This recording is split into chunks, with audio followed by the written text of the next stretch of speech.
Do you ever feel like you don't belong in this world? Like you're just passing through, observing everything with the strange certainty that you've lived through it before? What if this is your last life on Earth? What if there are clear signs that your soul is about to break free from the cycle of reincarnations? In this video, we'll reveal the 8 most profound signs that you're at the end of your journey. You'll understand why déjà vu can be more than coincidence, why you no longer fear death, and why certain synchronicities seem to call you to something greater. If this resonates with you, perhaps the call has already begun. Chapter 1. The Awakening. Of those in the last life, there is a strange sensation that accompanies some people throughout their lives, a kind of silent detachment from everyday reality, as if they were present but didn't belong. It's as if they've been through it all before, as if human existence had already run out of meaning, and now all that's left is to silently observe the end of a cycle. They participate in relationships, they move between commitments, but they feel as if they are watching a theater where they have memorized every act, every line, every outcome. This experience is not depressing or melancholy. On the contrary, it carries a deep serenity, as if the heart already knew that there is something beyond this stage. The feeling of being an observer within one's own life is not a defect of the psyche, but perhaps an indication that the spirit is ending its journey of reincarnations. According to various esoteric traditions, the soul incarnates repeatedly until it realizes, in essence, that it is all an illusion. Blavatsky spoke of Maya, the illusion of sensory reality, as the greatest veil to be crossed by the spirit. And when this veil begins to disintegrate, the world loses its weight. The quest for status, power, pleasure, and success no longer resonates with the same force. There is a kind of spontaneous detachment, as if the spirit recognizes that everything that once seemed urgent is now just noise. And this realization coincides with modern discoveries about the nature of reality. Quantum physics suggests that consciousness can exist beyond the brain as part of a non-local field that interacts with matter. This means that our identity may only be a temporary projection, a limited interface with reality. The self, therefore, would not be the real inhabitant of the body, but a reflection of consciousness in a mirror of flesh and time. When this perception emerges, the person feels as if they are waking up from a dream.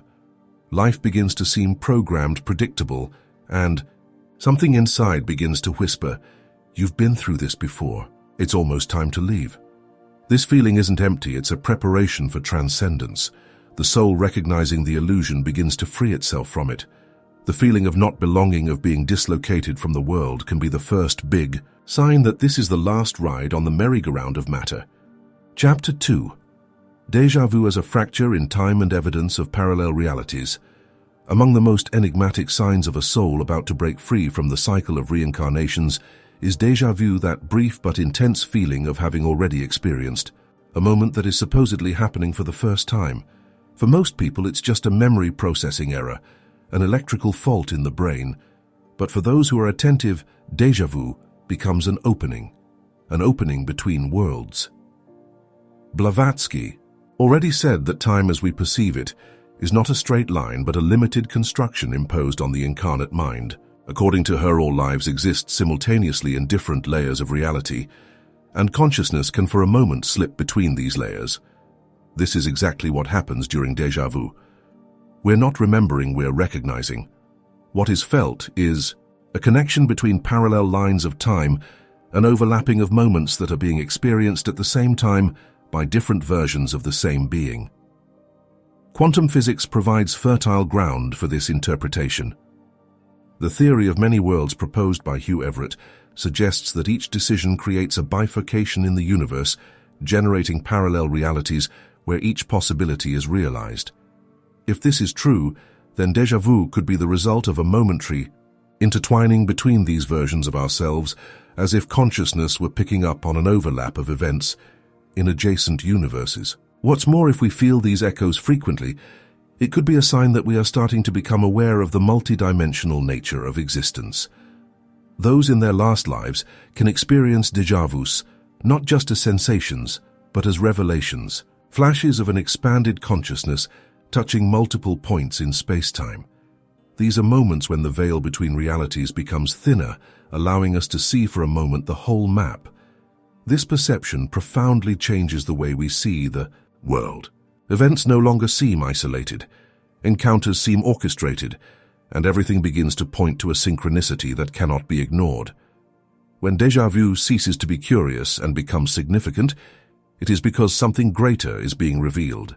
By recognizing these cracks in time, the soul begins to remember who it really is, not a body that walks through time, but a consciousness that watches time bend around it. Chapter 3. The Transcendence of the Fear of Death and the Echo of Ended. Dalisives somewhere along the way, the fear of death begins to dissolve, not out of indifference, nor out of forced courage, but out of an inner calm that simply knows. Those who live their last reincarnation carry this certainty like a gentle breeze. Death is not the end, it is a return. It's not darkness, it's passage. There is a silent serenity that accompanies these beings, a confidence that doesn't come from books or doctrines, but from subtle memories deeply engraved beyond the conscious mind. Blavatsky affirmed that the soul is immortal, but that its path between incarnations is guided by a greater principle, a cosmic dharma that leads each being to liberation. When this principle approaches its peak, the soul begins to remember. It feels that it has been through this journey countless times. The gates of life and death become known as the rising and setting of the sun, different faces of the same sky.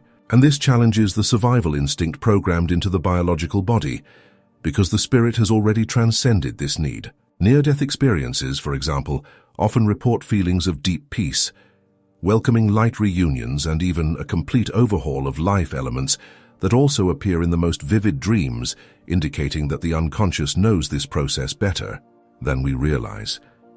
Physics does not deny the possibility of states of consciousness beyond matter. In fact, researchers such as Roger Penrose and Stuart Hameroff have already suggested that consciousness may be a quantum phenomenon that transcends the physical body and survives death. This would imply that the soul in its multiple journeys accumulates not only experiences, but an essential wisdom, and it is this wisdom that in the last lives manifests itself as an absence of fear. When the idea of an end disappears, what emerges is freedom. Freedom to live without haste, without attachment, with presence and purpose.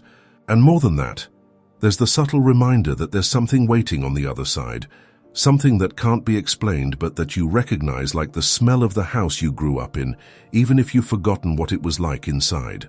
Have you ever felt a sense of peace or reconnection with something greater?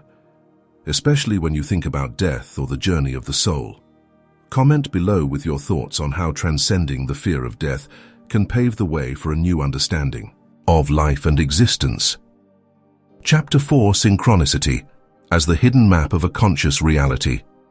As the spirit nears the end of its cycle of reincarnations, it begins to realize that the world is not as chaotic as it seems. Patterns emerge, messages, unlikely encounters, coincidences that can no longer be called chance. This is synchronicity, a phenomenon that Carl Jung described as the simultaneous occurrence of events linked not by causality, but by meaning. For those who are awake, each sign seems like a piece of the puzzle. You think of someone and that person appears. A deep doubt arises, and the answer comes in the form of a book music or random conversation. Nothing seems accidental. Everything seems part of something bigger. Helena Blavatsky spoke of the universe as an intelligent field, a living consciousness with which we can interact. And modern physics, especially quantum mechanics, has begun to suggest something similar. The double-slit experiment revealed that particles behave differently when they are observed, implying that consciousness influences matter. This means that the universe can respond to those who observe it, and this is synchronicity at its core. When thoughts, emotions, and intentions align with external events in a meaningful way, something is being revealed. Reality is not a rigid structure, but a flexible field shaped by conscious presence. For those living their last life, synchronicities become so frequent that the veil of illusion begins to fall. Life ceases to be a random sequence of events and becomes a continuous conversation with the whole. The signs come not as definitive answers, but as clues to an inner journey. It's as if there were a code behind the visible, a hidden program that reveals itself only to those who are ready to decipher it. And when you realize that you are interacting with the very structure of reality, you begin to understand that the universe is not something outside of you. It is you reflected in all directions. Synchronicity in this context is not just a curious phenomenon, but a calling. A reminder that the game is about to end, and that the last pieces are already being delivered. Not for you to solve the riddle, but for you to finally accept that the riddle was never real. Chapter 5. Inner Fulfillment and the End of the External Quest. There comes a point in the journey when the desire to accumulate, conquer, and prove simply disappears, not out of tiredness or frustration, but because something deeper has been understood, that nothing on the outside can fill what is born on the inside. Those who are living their last incarnation begin to realize this in an unmistakable way. They no longer feel anxious about validation. They don't pursue goals as if they need to justify their existence. Goals still exist, but they no longer define the value of life. There is a silent peace that permeates every gesture, a feeling that everything that needed to be lived has already been lived, and that now all that remains is the calm witness of existence. This feeling is described in ancient scriptures as liberation from karma, the moment when the soul is no longer trapped in the gears of desire and fear. Blavatsky said that the end of the reincarnation cycle doesn't happen when you've learned everything, but when you realize that there was nothing to be learned, only remembered. Modern physics, meanwhile, has suggested that the universe may be a holographic simulation, a projection of information from a fundamental source. In this context, inner fullness would be the sign that the soul has recognized the game and is no longer attached to the rewards it offers. The mind is silent because it has understood that all the noise was a distraction. The incessant search for love, success, recognition, security, all of this fades like mist in the sun when the soul awakens.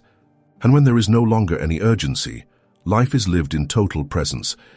Every moment is enough, each breath is enough, and there's no faking this state. It's visceral, unavoidable. Those who reach it recognize it, and in that recognition the cycle ends. Chapter 6. Reality. As illusion and the awakening of the simulated reality. As we perceive it may not be the basis of existence, but a superficial layer projected by our senses. This idea, which for centuries inhabited the realms of mystical philosophy, now finds an echo in contemporary science. Several theoretical physicists already admit the possibility that the universe is a hologram, a structure encoded from a deeper dimension.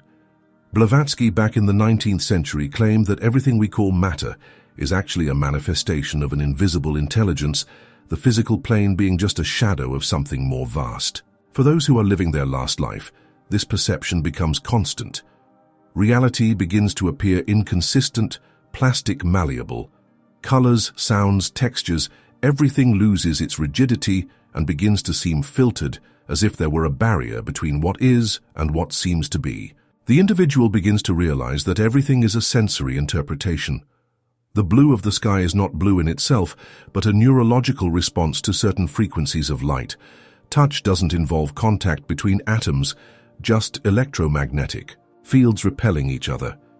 Gradually, reality reveals itself as a code, and those who see the code understand the simulacrum. This moment is the threshold between being inside the illusion and being aware of it. It's not about denying reality, but understanding that it's just an interface like the avatar in a game that doesn't know it's just pixels. And when the player wakes up, the game loses its power. Reality ceases to be a prison and becomes a scenario. Doubting whether all this is real is not a sign of madness, but of lucidity. Those who feel this way are not losing themselves, they are finding themselves. They are seeing the cracks in the cave wall and beginning to glimpse the light coming from outside. The cycle of reincarnation depends on the illusion of reality as absolute truth.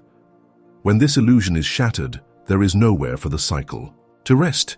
The board falls apart and the player can finally get up and leave. Have you ever questioned the reality around you and wondered if everything we perceive is really what it seems to be?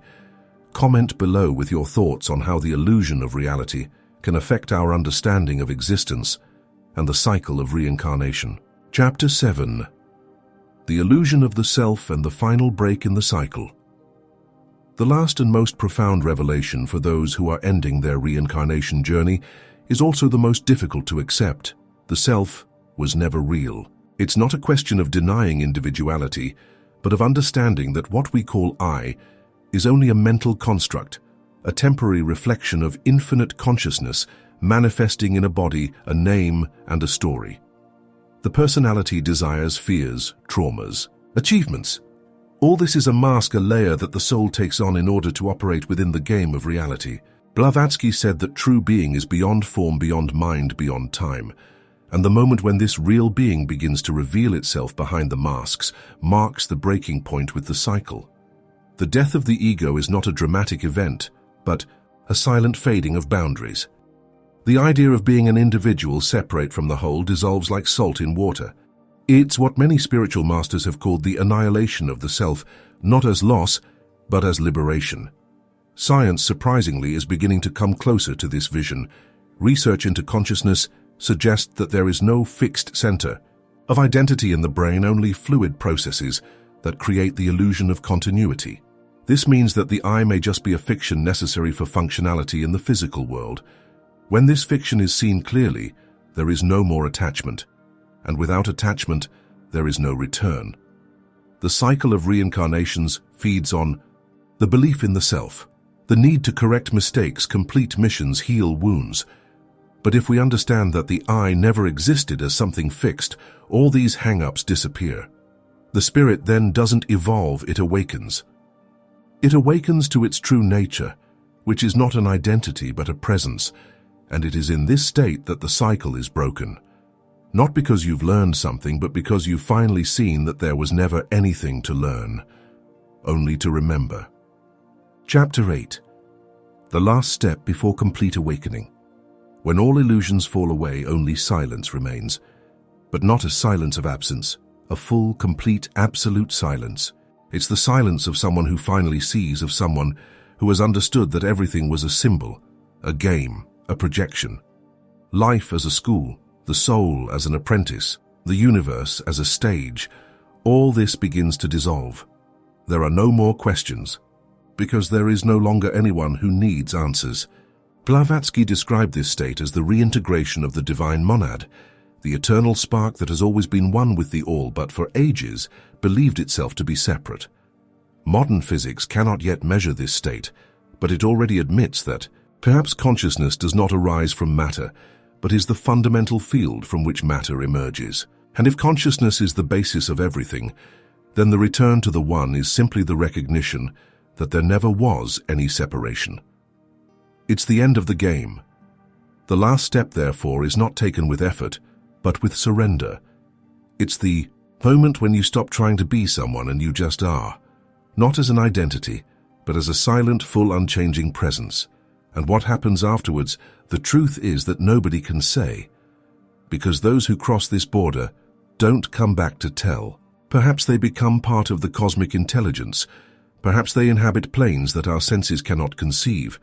Perhaps they simply dissolve into the light from which everything was born. But one thing is certain, those who are close to that point know, they feel it. Something inside pulses silently telling us that the time of cycles has come to an end. And at that end, paradoxically, something begins that cannot be described, only experienced. If you have come this far with your heart in resonance, perhaps this call is also yours, and maybe you're closer than you think. If everything you believed to be real is just a veil, and if the feeling of not belonging in this world is the sign that you are on the last leg of the journey, then perhaps the cycle is about to break. In this video, we explore the 7 signs of a soul in its last reincarnation, from losing the fear of death to realizing that the self was never real. Now I want to know from you, have any of these experiences happened to you? Do you feel that this could be your last life on earth? Comment below, share your perception. It could help other people in their own awakening. And if this content has touched something deep inside you like the video, share it with those who need to hear this message, and subscribe to the channel to continue this journey of self-knowledge and awareness. See you in the next video.